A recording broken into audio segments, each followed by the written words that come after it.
In today's video, I'm going to teach you how to import a CSV file into TickTick.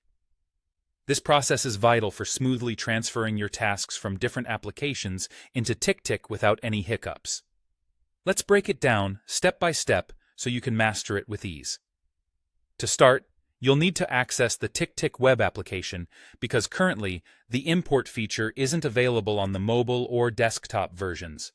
So, head over to the TickTick website on your web browser and log into your account. Once you've logged in, you'll be set to begin the import process, giving you the ability to bring in your data.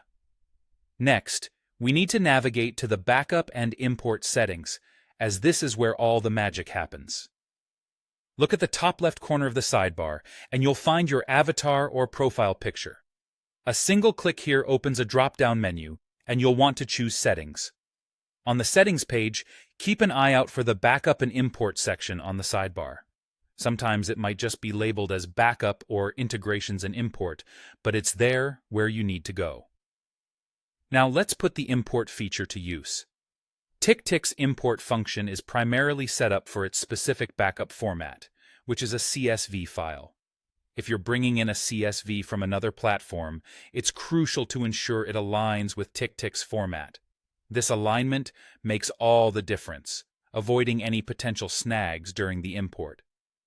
Once you're in the backup and import area, you'll be looking for an option that says Import Backup or something similar. This is where you'll upload your file. Simply select your CSV file from wherever it's saved on your computer and upload it. Here comes a critical step, making sure your CSV is formatted correctly. TickTick has a specific structure it likes to see in a CSV file, and any deviation can cause the import to fail. If your file originates from another app or you've manually created it, ensure it complies with TickTick's expected columns and structure. This structure usually encompasses details such as task titles, due dates, priorities, and notes. Any mismatch here might mean the import won't work as expected. A bit of preparation here can save a lot of troubleshooting later on. And there you have it. With these steps followed closely, you should successfully import your CSV file into TickTick. Whether you're switching from another app or just getting your organized spreadsheets into TickTick, being aware of these crucial details ensures a smooth transition.